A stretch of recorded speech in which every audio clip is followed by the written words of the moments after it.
Welcome to NTD Evening News. Our top story tonight, details from President Trump's meeting in Alaska with Russia's Putin. U.S. lawmakers say progress was made even without a ceasefire agreement. More on their reactions.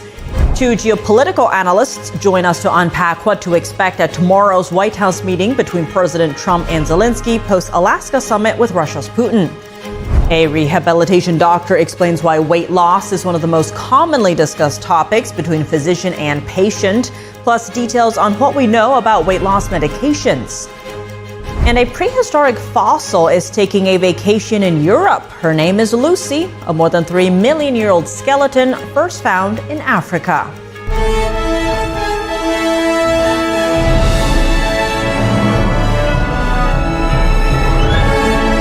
This is NTD Evening News, live from our global headquarters in New York City. Good evening, and thank you for joining us tonight. I'm Tiffany Meyer. President Trump discloses a bombshell promise from the Chinese Communist Party leader. China will not invade Taiwan as long as Trump is in office. Trump made the remarks Friday during an interview with Fox News chief political anchor Bret Baier on Air Force One. NTD's Flora Hua has more. You know, you have a very similar thing with President Xi of China and Taiwan.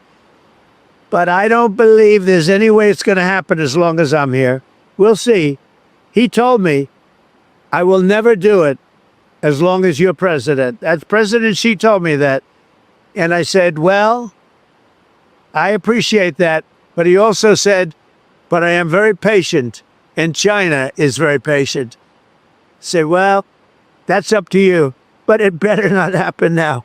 Since President Trump took office in January, the Pentagon has kept a closer eye on the Indo-Pacific than never before, from shifting focus from Europe to the Indo-Pacific to enhancing U.S. defense alliances. Just a month ago, a Financial Times report citing people familiar with the matter said this: the Pentagon is pressing Japan and Australia to clarify whether they would join the U.S. to defend Taiwan if Beijing were to attack the island. After the report came out, a senior Pentagon official said urging allies to step up is part of President Trump's agenda of peace through strength.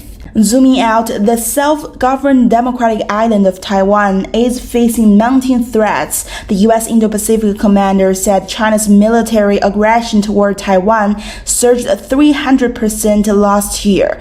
The Pentagon is also raising alarms over reported orders from Chinese regime leader Xi Jinping.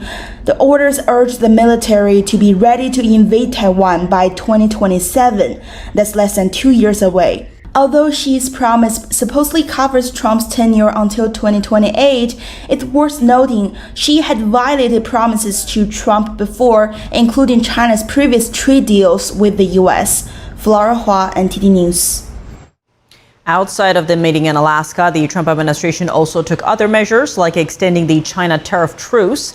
NTD's Daniel Monahan has your White House Week in Review. President Trump announced a federal takeover of the Washington, D.C. Police Department, deploying the National Guard to address what he called an epidemic of crime in the nation's capital.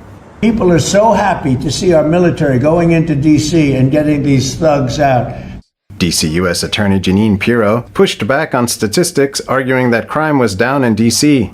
You tell the mother of the intern who was shot going out from McDonald's near the Washington Convention Center, oh, crime is down. The federal takeover has a 30-day limit. We're going to do this very quickly, but we're going to want extensions. I don't want to call national emergency. If I have to, I will. The White House also shared footage of a homeless encampment being bulldozed as part of Trump's push to clean up the city. Many Democrats criticized the moves by Trump, and Washington, D.C. sued to block the takeover of its police department in court on Friday. President Trump signed an executive order extending the tariff truce with China for an additional 90 days. The extension lets talks continue as the two powers try to hammer out a long-term trade agreement. President Trump issued a proclamation marking the 90th anniversary of the Social Security Act, highlighting accomplishments under his administration. No tax on Social Security for our seniors, and to protect our benefits, we've already kicked nearly 275,000 illegal aliens off of the Social Security system. The Trump administration announced $1 billion in funding to boost the U.S. critical minerals and material technologies, sectors dominated by China and other countries. A cybersecurity incident compromised the federal judiciary's electronic case filing system, exposing sealed court files. Investigators suspect Russian hackers were behind the attack. Are you surprised? You surprised?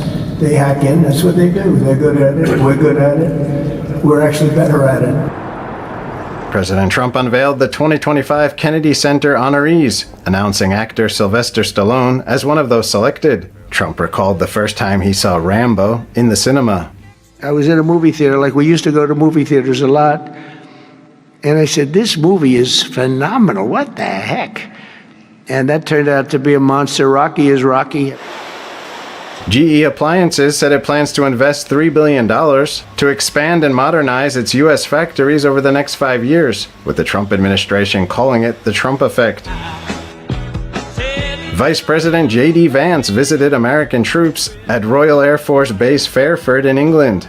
We are proud of you. We are grateful for you. And as your vice president, I am damn proud to be here with you today. God bless every single one of you. President Trump signed a trio of executive orders this week. One directs the building of a key pharmaceutical ingredients reserve, another scraps a Biden-era antitrust push, and the third aims to boost U.S. commercial space activity. Daniel Monahan, NTD News. After meeting with Russia's Vladimir Putin, Trump envoy Steve Witkoff and Secretary of State Marco Rubio say progress was made despite the lack of a ceasefire agreement. With respect to the backdrop of China and China's weaponization of their resources, people want to be close to the United States. They know that it's important to build an economic relationship in addition to a national security relationship. At the start of the meeting on Friday in Alaska, President Trump handed President Putin a letter written by the First Lady, and it was a wish from Melania Trump for peace for the sake of children. It reads, "A simple yet profound concept is that each generation's descendants begin their lives with a purity, an innocence which stands above geography, government, and ideology." Witkoff said the meeting shifted towards a peace deal rather than a ceasefire. President Trump explained on Truth Social, quote, "It was determined by all that the best way to end the horrific war between Russia and Ukraine is to go directly to a peace agreement, which would end the war, and not a mere ceasefire agreement, which oftentimes do not hold up." Witkoff told CNN that President Putin agreed to allow NATO-like protections for Ukraine. Rubio said on an ABC that Russia and Ukraine would both have to make concessions. The Ukrainian president and other European leaders will meet with Trump Monday at the White House. In the Middle East, residents in Israel held nationwide protests calling for an end to the war in the Gaza Strip.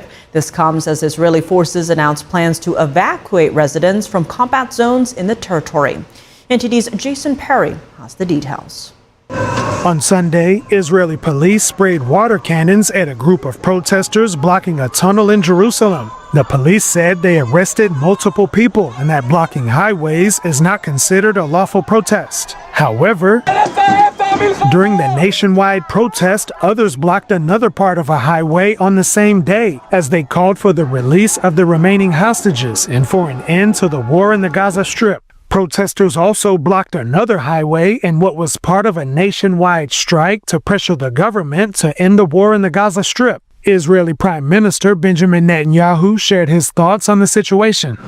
Those who are calling today for an end to the war without Hamas's defeat are not only hardening Hamas's position and delaying the release of our hostages. Therefore, both to promote the release of our hostages and to ensure that Gaza no longer poses a threat to Israel, we must complete the task and to defeat Hamas. Sirens sounded in Tel Aviv during a rally for the hostages, and residents took cover. Israel said that a projectile was fired at Israel from Yemen and that the Israeli Air Force intercepted it. Earlier in the day, Israel reported striking a terrorist infrastructure site belonging to the Houthi terrorist group in Yemen. Israel said the strikes were in response to repeated attacks against Israel by the Iran-backed Houthi terrorist group. Meanwhile, in the Gaza Strip, Israeli forces are making preparations to evacuate residents from combat zones and have them moved to the southern Gaza Strip. A local resident said he didn't have enough money to travel to the south. I don't even have $1. How am I supposed to reach the south? I'd have to walk there with my children, my wife, and my elderly father and mother to get to Rafah or Khan Yunis. And even then, there's no space. Israel's top general said they will soon move forward to the next phase of military operations as they continue plans to take over the entire Gaza Strip. Jason Perry, NTD News. The first hurricane of the 2025 Atlantic hurricane season has been downgraded after earlier predictions saw it climbing towards a catastrophic Cat 5 storm. This means Hurricane Erin's winds could have reached a maximum of 160 miles per hour before its current lesser designation as a Cat 3 storm. The National Hurricane Center has been charting its course. France and the Netherlands discontinued tropical storm watches for their Caribbean sea islands, St. Martin, St. Bartholomew, and St. Martin. Erin is forecast to pass near the Turks and Caicos Islands in the Bahamas tonight and on Monday. Big waves generated by Erin could affect multiple islands and are expected to reach the U.S. mainland and Atlantic Canada as the week progresses. The Hurricane Service says the rough ocean conditions will likely cause life-threatening currents. Erin has also raised concerns about wildfire risks if human-caused sparks ignite dry vegetation. Coming up, two geopolitical analysts join us to unpack what to expect at tomorrow's White House meeting between Trump and Zelenskyy post-Alaska summit with Putin. And a rehabilitation doctor explains why weight loss is one of the most commonly discussed topics between physician and patient, plus details on what we know about weight loss medications. That and more after this quick break.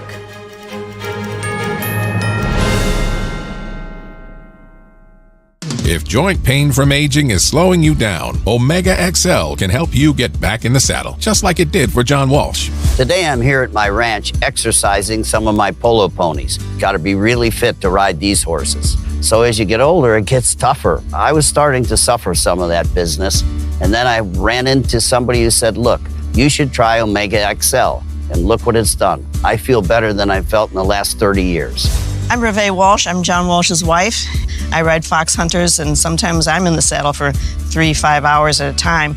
A lot of work out here.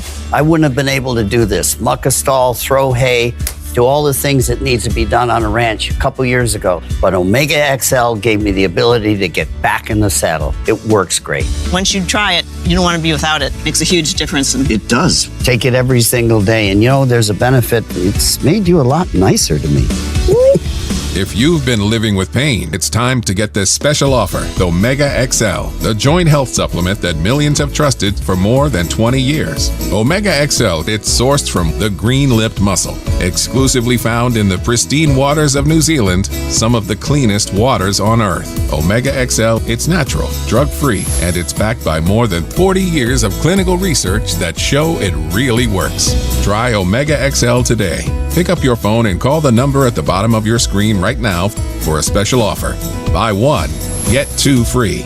2 bottles of Omega XL plus Vitamin XL D3, a value of more than $100. But call today and you pay only $39.95. That's a savings of more than 60%. Plus, it's backed by our 60-day money-back guarantee.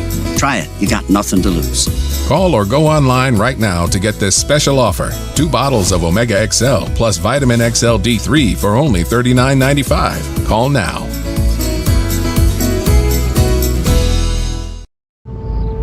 That first time seeing my son, I feel like my life did a 180. I was already trying to change my perspective of life and really just be a father figure that I never had. Being present is the most important part. I'm still growing every day. Becoming a better version of myself. To be the better mirror for my son. I mean, he's just growing. He's becoming his own person. Man, first I saw him dance, bro, he brings the vibes, you know what I'm saying? He brings the party no matter what.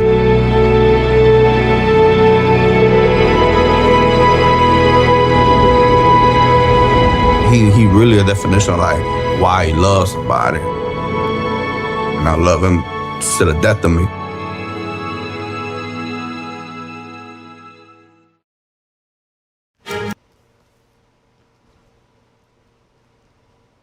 Welcome back. I'm Tiffany Meyer. Following the high-stakes Alaska summit between President Trump and Russia's Putin, all eyes on the White House meeting Monday between President Trump and Ukraine's Zelenskyy.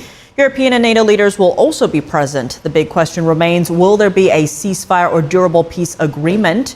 Joining us to unpack it all are two guests, Brandon Weichert, geopolitical analyst and author of A Disaster of Our Own Making, How the West Lost Ukraine, as well as retired Lieutenant Colonel Darren Gobb, a former Black Hawk helicopter pilot, a former battalion commander, and author of Veritas Vincit. Thank you both so much for joining us. Now, European and NATO leaders are joining Zelenskyy as he meets with President Trump at the White House tomorrow. What can we expect from this meeting, especially considering the way the last one went? Brendan, I'll have you start.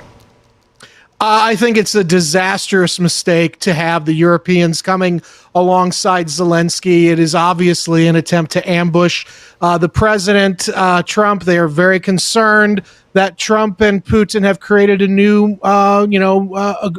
understanding between each other, and they have that excludes NATO and Europe. And they're going to try to, I think, corner the president in his own house. And I really hope that the White House team is prepared to have to push back on what I think is going to be an epic pile-on by the Europeans. I do want to say there are some reporting saying there's first going to be a bilateral meeting and then later a broader meeting with the NATO leaders. So on that note, Darren, how are you viewing all of this?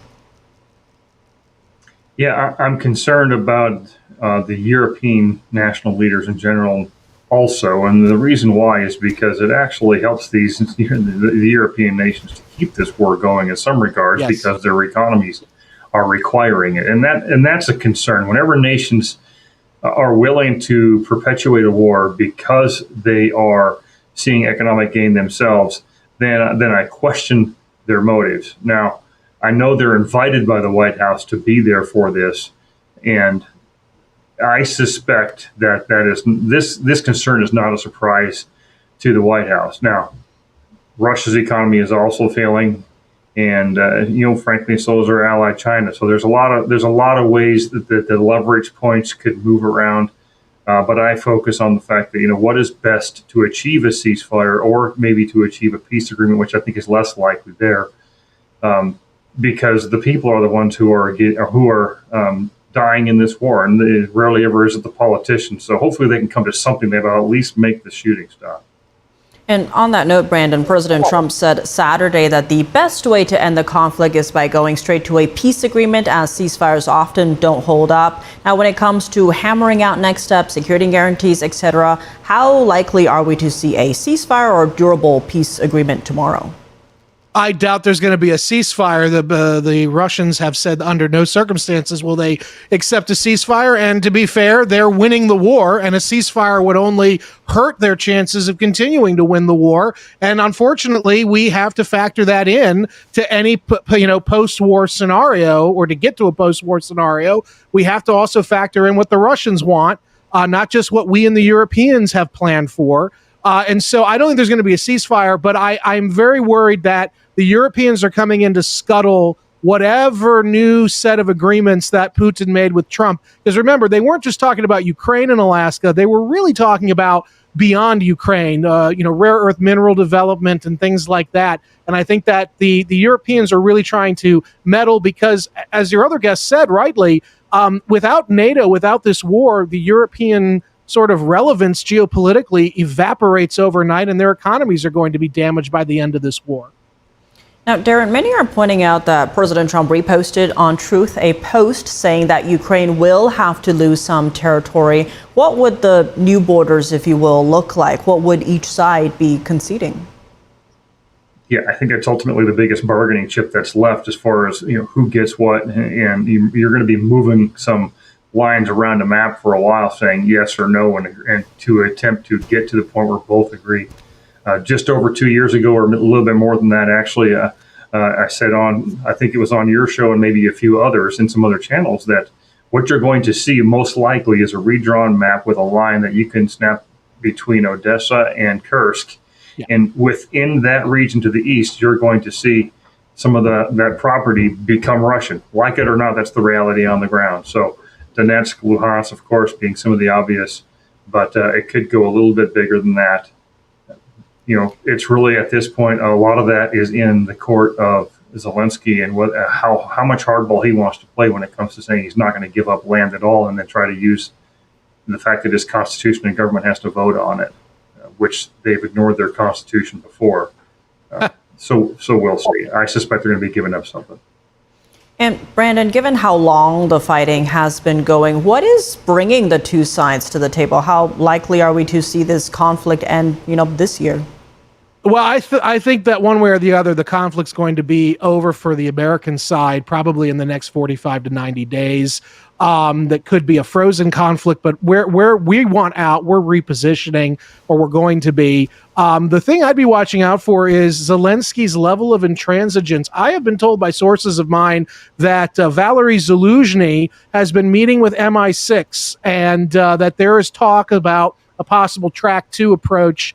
If Zelenskyy doesn't play ball, we're basically going to have him ousted at some point soon to replace him with Zaluzhny, who wants a deal and is much more popular with the Ukrainian people. He was the famous general, frontline general, who was ousted by Zelenskyy about a year ago because he was calling for negotiations. So I think there is some agreement behind the scenes between us and Britain, at least, that at the very least are going to try to get a new leadership in Ukraine if Zelenskyy continues to, being intransigent about getting a deal with Russia. The Ukrainians need a deal. They're losing, and they don't have enough people, and we don't have enough stuff to give them anymore. We've gone below war reserve status on our equipment and on our vital stockpiles. So even if we wanted to, we can't keep supplying them, and that's the key thing here. And Darren, on the other hand, Russia's Putin hasn't gotten all the territory he says he wants. What is his motivation to stop fighting? Well, his motivation to stop fighting is, of course, the fact that Russia is also dealing with a significant loss, especially of their young males.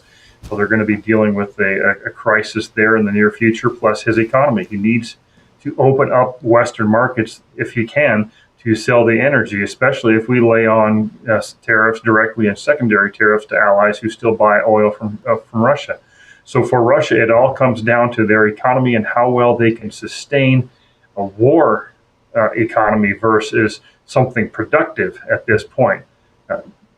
Putin's risking a lot more than most people realize when it comes to whether or not Russia can sustain this. And Brandon, given Russia and Communist China's no limits partnership, how is China watching all of this?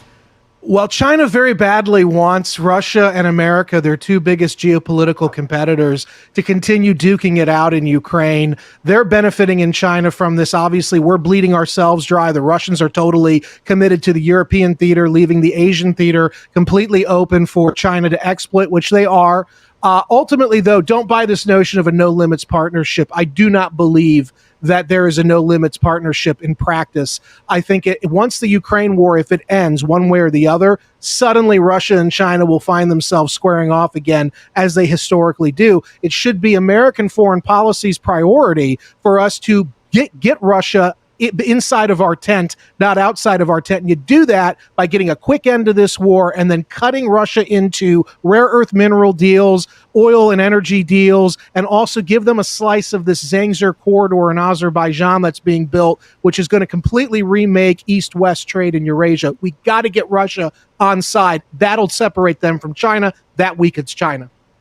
And Darren, your thoughts on China? I don't have a whole lot more to add. I think that's 100% correct. It's you've got to insert a wedge between those two nations and consider Russia a future ally the best you can, because to drive those two closer together is to create an environment that America cannot overcome. Because if you put both economies on a footing where they grow together and then grow together militarily and unite against America, that is a very difficult thing for us and, by the way, for Western Europe. Brandon Weichert, Darren Gaub, thank you both so much for joining us. Thank you. Thank you. Coming up, a rehabilitation doctor explains why weight loss is one of the most commonly discussed topics between physician and patient, plus details on what we know about weight loss medications. And it's ever too late to return a library book. The public library in San Antonio, Texas just got a book back, 82 years overdue. Find out what the letter that came with it says and if there's a late fee. That and more in just a minute.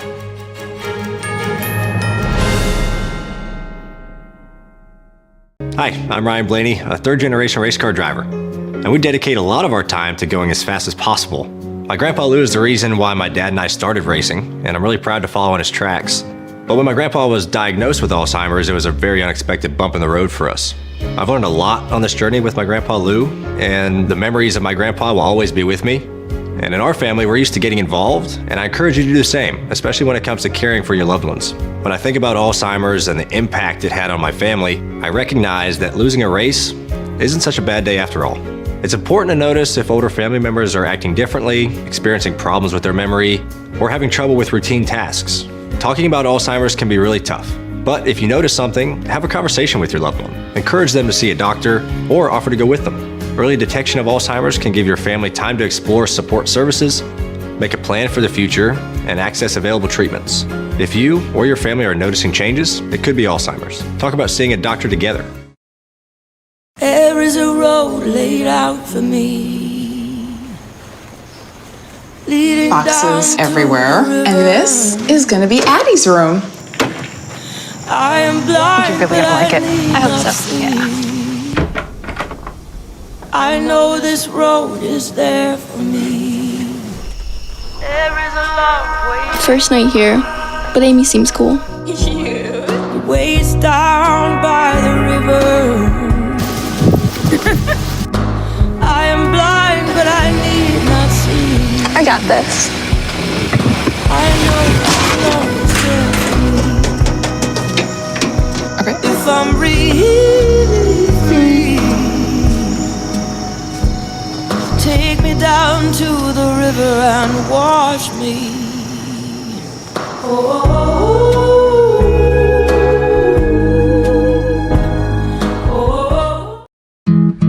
Where did the time go? Somehow I lost all those years. Where did the time go? I don't know how I got here. How did I get here?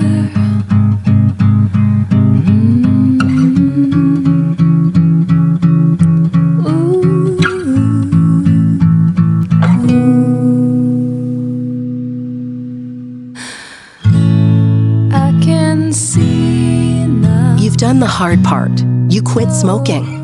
Now do the easy part and get scanned for lung cancer. If you smoked, you may still be at risk, but early detection could save your life. Talk to your doctor and learn more at savedbythescan.org.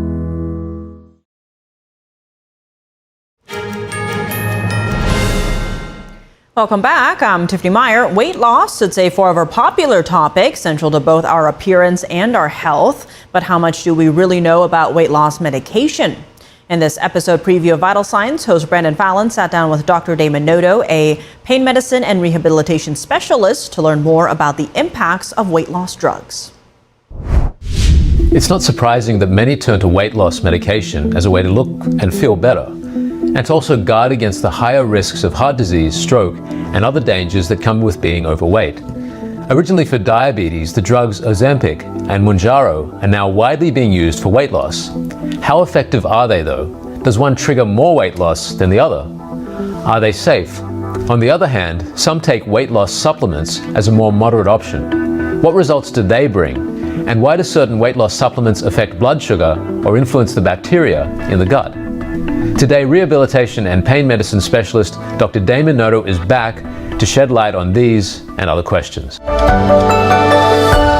Welcome to Vital Signs, where we look at how to get healthier from all angles, from the biochemical and nutritional to the things we do that nourish our minds and our souls. I'm Brendan Fallon. Using a functional medicine approach which treats the whole person alongside the illness symptoms, Dr. Noto is guiding a number of patients to lose weight. Dr. Damon Noto, welcome again to Vital Signs. Pleasure to be here. I'm very interested to get your insights around medication and also supplements in terms of helping people to lose weight. And firstly, I'm a little surprised that this is something you're dealing with regularly as a physiatrist and a pain and rehabilitation doctor.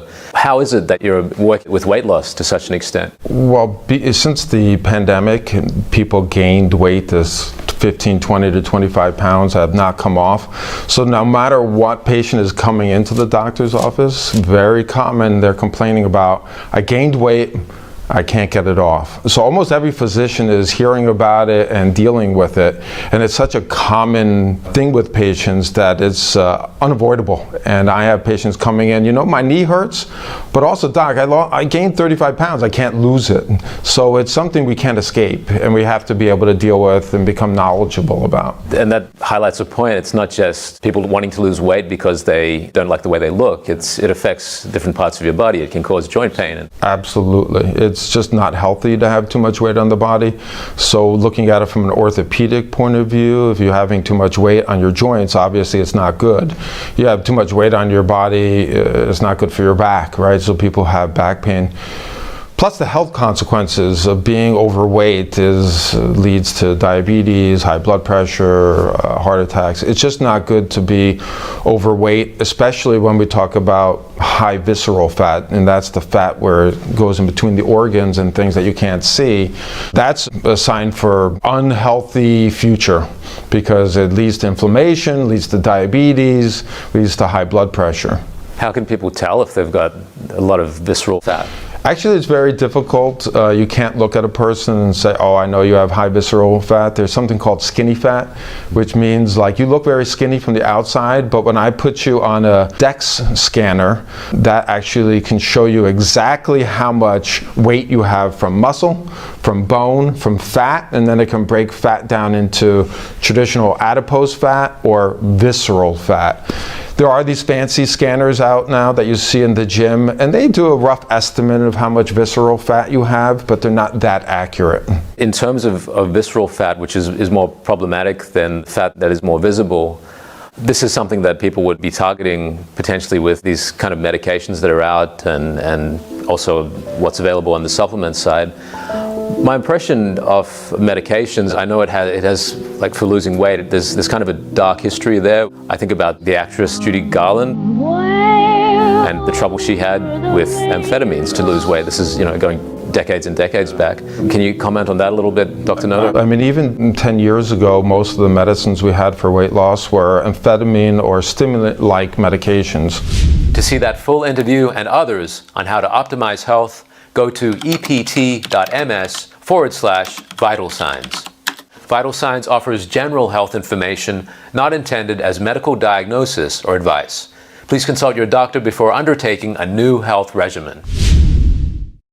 Millions of AT&T customers could soon get thousands of dollars in cash payments. The potential payout is part of a $177 million settlement over 2 data breaches. The 2 breaches were announced in March and July of last year. The first one impacted 73 million current and former customers. Personal information, including social security numbers, was found in a data set on the dark web. The second breach included the telephone numbers of nearly all of the company's cellular customers. According to the settlement website, customers who are impacted by either breach will be eligible for a claim. The eligible customers will receive an email notice. Customers who were impacted by both breaches could be eligible for up to $7,500. The deadline to submit a claim is November 18th. The settlement still needs to be approved, and the final approval hearing is set for early December. In a statement, AT&T said it denies allegations that it was responsible for the criminal acts from the data breach. The company says it agreed to the settlement to avoid the expanse of protracted litigation. In just weeks, Amtrak will be getting a major upgrade on the East Coast. There are also hopes for a proposed cross-country route. But that may have to wait since Washington pulled funding for a major rail project on the West Coast. Here's a look at the state of high-speed rail in the U.S. A long-awaited upgrade will roll out on Amtrak's Northeast Corridor August 28th. Modern interiors for 28 new Acela trains running from Washington, D.C. to Boston at a top speed of 160 miles per hour. The Acela line, a rare success story for high-speed rail, not seen elsewhere in the U.S. It's in a market where trains can definitely be successful. That's not necessarily the same when we start looking at some of our larger population centers throughout the rest of the United States. Like on the West Coast, former California Governor Jerry Brown pushing for high-speed rail back in the 80s.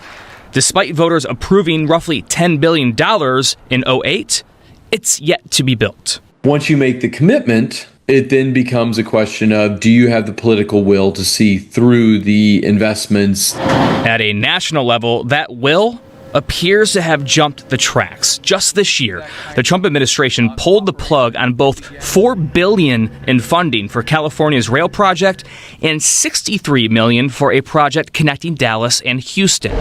And experts are skeptical a proposed cross-country line from New York to LA will ever gain steam. I struggle with believing that we can build out a rail network that competes effectively with air.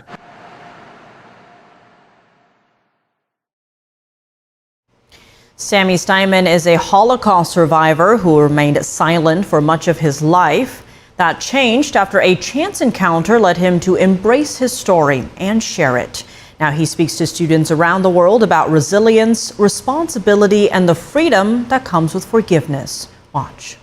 I want to quote part of your book where you say, "I am not what happened to me, I am what I choose to be." Please tell us a bit about that quote. What do you remember that happened during the Holocaust that you were part of? You were very young at the time. When my parents and I were deported together, by the Romanians, by the way, not by the Germans, I was only a year and a half. I knew that I'm a Holocaust survivor because my father always felt guilty. How come he did not save a family member? From 42 people, only 2 survived. And I tried to ignore being a Holocaust survivor. There were 2 things that happened that really changed my life. The Holocaust Museum in Washington, D.C., for 16 years in a row, once a year, closed its doors to the general public for 2 days. It opened it up only to the Holocaust survivors, their children, and their liberators. I never went. However, on November 1st and November 2nd of 2003, I decided to go. There were over 8,000 people from all over the world. And at the table where I was sitting, I met a man born in the same city, been in the same camp, the same years, 1941, 1944. Wow. He was deported when he was 8 months old. I was a year and a half. And that is the difference with your audience and you are experiencing. This is living history, not reading from the books, movies, whatever. And what happened is, because I met him, had the opportunity to ask him different questions, for the first time I felt that I belonged to both generations, Holocaust survivors and children of Holocaust survivors. And in 2008, I got my first assignment to speak to 6th graders. One 6th grader wrote, "P.S. Your story was overwhelming, and I promise I'll pass your story to my children." I realized for the first time that I have something important to say. And that became my mission in life, to educate the next generation, nationally and internationally. I know there's 2 other things that are very important to you, and then you teach this and educate people. It's taking responsibility and learning to disagree. Please tell us about that. In a civil way. Okay, one of the things that I do, I'm planting the seed. I probably will never see it on my lifetime. But what I would like to do is to see in every school a curriculum totally separate from anything else. Just like you teach math, you teach reading, geography, history, there should be something about teaching dialogue.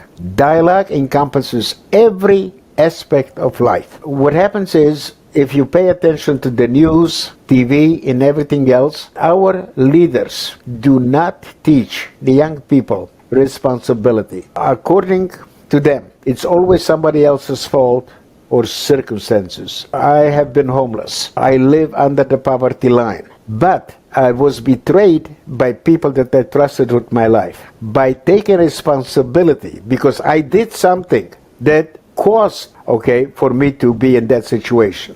And I started to think about it, and I said, what did I do that led to the point that I became homeless? And I realized these were people that I trusted with my life. I gave them cash, and I did not put anything in writing. Prove it. And so then I said, you know something? They are not guilty. They took advantage of my stupidity. By taking responsibility, suddenly the need for revenge, for hate, and everything else was gone. I became a free man. But here is the interesting part. I had to do two things for myself. Number one, I had to forgive myself for making those mistakes. And number two, we are kind to many other people. But if we make mistakes, boy, do we blame ourselves and dwell on it. And I said, you know something? It happened, and I decided to be kind to myself. And I'm a free man. And this is one of the things that people, we have to teach young people to be responsible for their actions. Absolutely. I think you really touch on something that almost goes beyond the human realm. It goes into a divine realm, and that is, instead of something goes wrong, instead of blaming someone or attacking someone, you take a step back and say, hey, you know, maybe I did something wrong. Let me analyze what I did. And you're right, when you see that, it's such an amazing liberation. So that's a message that can really change the world, I think. Coming up, a prehistoric fossil is taking a vacation in Europe. Her name is Lucy, a more than 3 million-year-old skeleton first found in Africa. And is it ever too late to return a library book? The public library in San Antonio, Texas, just got a book back, 82 years overdue. Find out what the letter that came with it says and if there's a late fee. That and more in just a minute.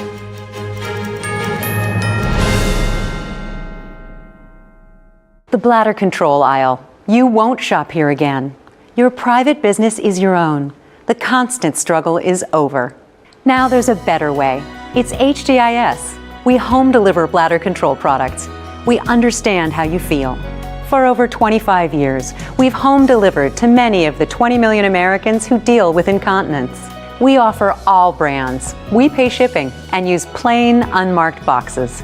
If we can help you or someone you care for, call for your free product sample pack and $45 in money-saving coupons.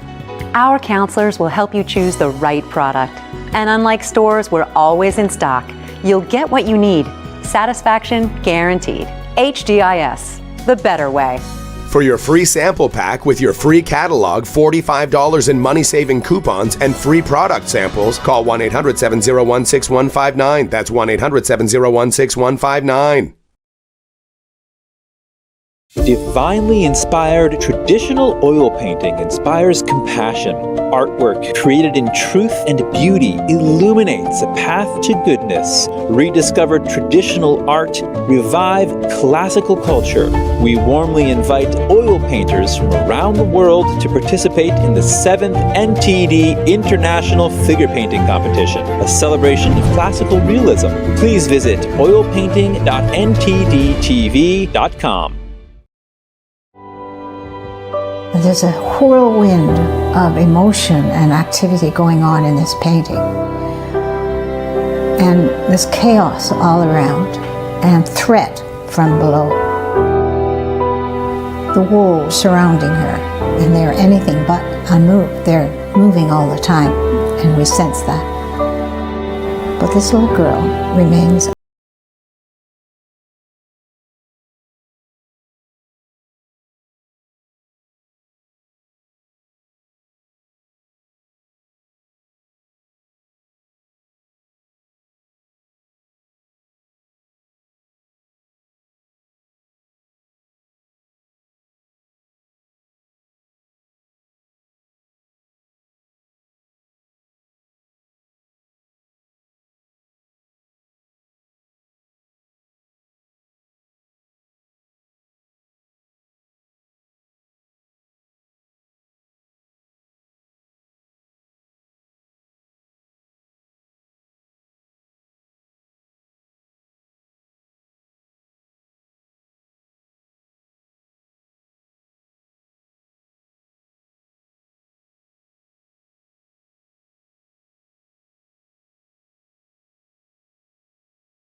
Welcome back. I'm Tiffany Meyer. A famous fossil named Lucy is going on her first ever European vacation starting this week. The prehistoric skeleton has departed Ethiopia, where she was found, and will be shown in Prague. When we think about Lucy, her scientific value is one thing, right? But on the other hand, Lucy, even though she was found in Ethiopia, she is such an iconic specimen that she belongs to the whole world. So That is how I see her trip this time to the Czech Republic. So she is becoming like a diplomat, creating connections between people, connections between governments. And this is really positive, and I think it should be encouraged. This is Lucy, a skeleton dating back 3 to 4 million years ago. She's part of an extinct species of primate that lived in Africa. Her remains were recovered in Ethiopia in 1974 from what was once an ancient lake. As for what makes her so special, her bones offer hints that she walked on 2 legs. For the next 2 months, she'll be on display at the National Museum in Prague, Czech Republic. Her previous trip away from home was between 2007 and 2013 when she toured the United States and got her first CT scan. A university student in Jamaica has invented something he hopes will help keep hospitals clean, a self-cleaning door handle. The handle is shaped like Pac-Man and activates its UV lights via a touch sensor. It's safe for both humans and animals. It uses ultraviolet light to kill 99.9% of pathogens in 30 seconds. And it is ideal for Caribbean hospitals where bacteria thrive in the tropical climate. Its creator, Ravron Stewart, is a first-generation university student from rural Jamaica. Inspired by volunteering in a hospital, he hopes his invention tackles local sanitation needs. Senior homes are meant to be places of care and comfort, but one Arizona man believes they can be so much more. He's reshaping the way we think about aging, focusing on healing, independence, and purpose. NTD's Daniel Monahan has the story. Senior care homes are often seen as the final stop in life. But at a Paradise for Parents Senior Living, Hal Cranmer is changing that view, one resident at a time. Cranmer's mission started from personal experience, caring for aging relatives. The care home owner says the right nutrition goes a long way in healing the body. When we have people come in that may be diabetic, type 2 diabetic, we can really reduce their insulin, their metformin, other medications, and bring their blood sugar way down. We can reduce inflammation in the body. We can help people start walking again that might be in wheelchairs. We can help people lose weight if they need that, or gain weight. A healthier body leads to a healthier mind. We do see some cognitive improvements from the nutrition, from the exercise, from other therapies we do. We have some sort of anything from hyperbaric oxygen to saunas to red light therapy, things. Reducing the amount of medications is also key. We get a lot of people that come to us with 20 to 30 medications. My record in my homes is a gentleman who had 54 medications when he came to us. He's actually living on his own in his own apartment. I went and spent some time with him last night. And he's down to about 20 medications. So we were able to reduce them a whole lot. Exercise plays a big role in Cranmer's homes. Even if people aren't diabetic, they may be pre-diabetic, or they may just have heightened blood sugar, insulin resistance, that leads to a lot of other problems. There's a lot of links to heart disease, for instance, because of insulin resistance. Well, if you build muscle, muscle absorbs glucose better than many other cells in your body. Personal trainers come to the homes to get residents outside early in the morning, which also helps with sundowner syndrome, where people with dementia get agitated and anxious. If you get up, get some morning light, morning sunshine, it kind of resets your circadian rhythm. It allows them to have a normal routine during the day. And then when it gets to be night, 7, 8, 9 o'clock, they're tired and they fall asleep easily. Cranmer says sleep is a big component in helping people with cognitive decline. And sunshine produces vitamin D in your body, which is great for your immune system. It's great for cognitive health. Cranmer even incorporates saunas and cold showers, citing a Finnish study linking regular sauna use with an over 65% reduced risk of Alzheimer's. We say, let's make sure mom's very comfortable all the time. Well, comfort reduces your body to combat disease. Changing the temperatures will stress the body a little, which will make it more resilient and be able to combat these insults that it receives. Perhaps the greatest sign of success, residents who leave the facility entirely. You got a whole lot of life left living. I mean, I get people I've got people younger than me in my assisted living homes, and the 60, 70, even 80-year-olds still have a lot of life. My parents are in their mid to late 80s, and they live at home, and they're doing great. And they exercise every day, and they eat well, and that's what I want for everyone. At A Paradise for Parents, the goal isn't just to care for the elderly, but to help them thrive, heal, and in some cases go home. Daniel Monahan, NTD News. At A Paradise for Parents, the goal isn't just to care for the elderly, but to help them thrive, heal, and in some cases go home. Daniel Monahan, NTD News. Tea growers in the country of Georgia are taking on a mission. They're working to revive the industry in the country some 3 decades after it collapsed with the fall of the Soviet Union. Now they're restoring abandoned plantations and factories to craft high-quality teas, selling both locally and internationally. Watch. This abandoned building in western Georgia used to be the Soviet Union's Institute of Tea and Subtropical Crops. Here, scientists worked on perfecting cultivation methods for sprawling tea plantations that supplied the bulk of the vast communist state's brews. That industry crumbled after Georgian independence, but some are now trying to bring it back. This is the tea from my garden, from this season, from this May. That's Lika Megreladze, whose mother was a scientist at the Tea Institute. She owns a guest house in a village not far from it, where she cultivates her own small tea plantation for visitors.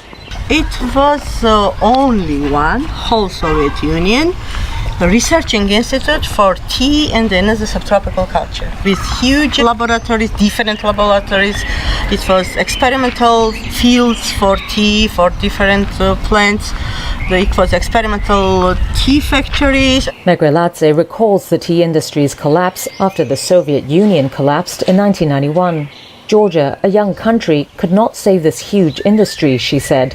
By 2016, official figures show Georgian tea production had declined 99% from its 1985 peak. With this toppled statue of Soviet founder Vladimir Lenin outside the institute, one of the few signs left of that era. Tea plants were introduced to Georgia in the early 20th century by a Chinese expert invited by the Imperial Russian authorities. They flourished in Guria's hot, humid climate, stretching down from the Caucasus Mountains to the Black Sea coast. And now the industry is seeing a revival. 40 years, here was happening nothing. Here was jungles. Nika Sioridze and Baka Babunashvili began rehabilitating derelict tea plantations about a decade ago. They processed tea leaves in an abandoned Soviet silk factory, with an aim to reintroduce Georgian tea to local and European buyers. Financed partly by a government grant, their Green Gold Tea is one of several new companies that has brought tea fields in the area back to life. The Soviet Union had also put quantity over quality, so now they say their task is to reinvent Georgian tea as a high-quality, distinctive product for a new era. Is it ever too late to return a library book? Someone in Oregon just proved it's not, returning a book to the San Antonio Public Library in Texas, 82 years overdue. The library received this book, Your Child, His Family and Friends, and a letter from someone in Oregon earlier this summer. The book was checked out in July 1943, which makes it 82 years overdue. That means when the book was checked out, World War II was still in full swing. In the letter, the sender said they found the book while going through their late father's belongings, saying the father was 11 at the time and their grandmother was transferred to work at the U.S. Embassy in Mexico City. The writer assumes she took the book with her. The letter adds, "I hope there is no late fee for it because Grandma won't be able to pay for it anymore." Fortunately for the sender, the San Antonio Public Library stopped charging late fees in 2021. Otherwise, the fine would have been nearly $900. The book is currently on display at the library and will eventually be sold. And that's all for today's news. For round-the-clock coverage, visit us at ntd.com/live or download our NTD app. Thanks for tuning in. I'm Tiffany Meyer. Good night.